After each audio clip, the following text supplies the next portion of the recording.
तो दोस्तों ये है हर्षिता ब्रेला, जिनकी उम्र 24 साल थी और इनकी मौत 10 नवंबर 2024 को लंदन के एक शहर एल्फोर्ड में हो गई थी।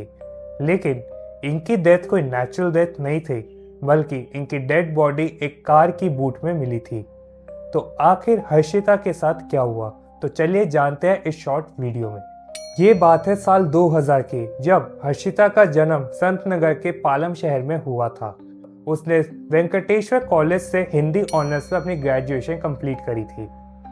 हर्षिता हमेशा से एक शाय लड़की थी और वो ज़्यादा दोस्त नहीं बनाती थी। उसकी बड़ी बहन का भी यही कहना है कि उसके सबसे क्लोज वो ही थी। एक बार जब हर्षिता के फादर सतबीर ब्रेला के पास हर्षिता के लिए एक रिश्ता आया, और वो रिश्ता और कोई नहीं पंकज लांबा का था। रिलेटिव ने सतबीर ब्रेला से कहा कि पंकज लांबा लंदन में एक इन्वेस्टमेंट बैंकर है और वो लंदन के एक बहुत ही पॉश कॉलोनी में रहता है। ये सब सुनने के बाद हर्षिता के फादर हर्षिता की शादी के लिए एग्री हो गए और 22 मार्च 2024 को हर्षिता की शादी पंकज के साथ ऑफिशियली हो गई। लेकिन यहाँ से आता है कहानी में ट्विस्ट।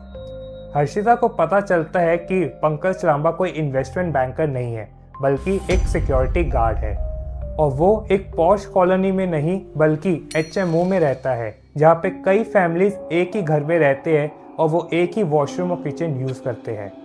ये सब जानने के बाद भी हर्षिता ने अपनी शादी पंकज लांबा से नहीं तोड़ी, और ना ही उसने अपने कभी पेरेंट्स से बोला कि वो उस शादी में खुश नहीं है, क्योंकि उसे लगता था कि आगे चलकर वो सब कुछ ठीक कर देगी।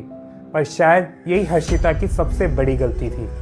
पर जब पंकज के ऊपर रिस्पॉन्सिबिलिटीज बढ़ने लगी तो उसने हर्षिता के फादर से डॉरी मांगी, पर हर्षिता के फादर ने डॉरी देने से इनकार कर दिया, जिस वजह से पंकज लांबा ने गुस्से में आकर हर्षिता को टॉर्चर करना शुरू कर दिया और वो कई बार हर्षिता को बेल्ट से भी मारता था।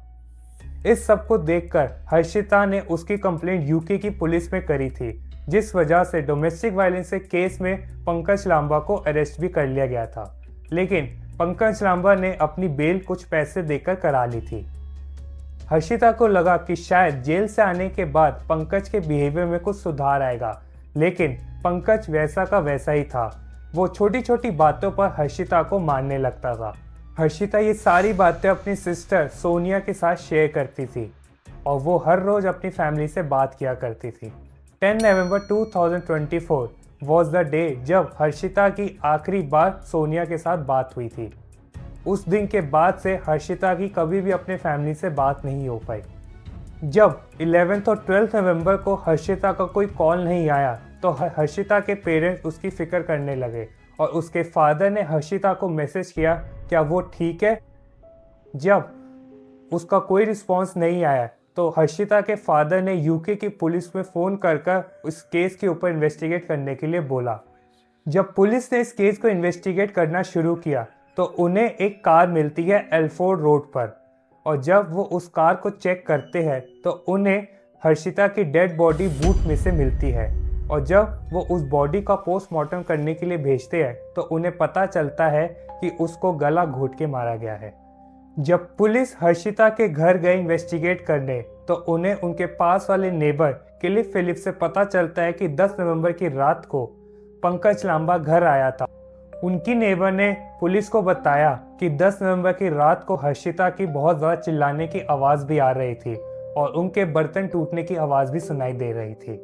ये सब सुनने के बाद पुलिस को पंकज लांबा पे शक हुआ, और उनका शक यकीन में तब बदला जब उन्होंने पंकज को वो कार ड्राइव करते हुए देखा जो उन्हें एल्फोर्ड रोड पे मिली थी।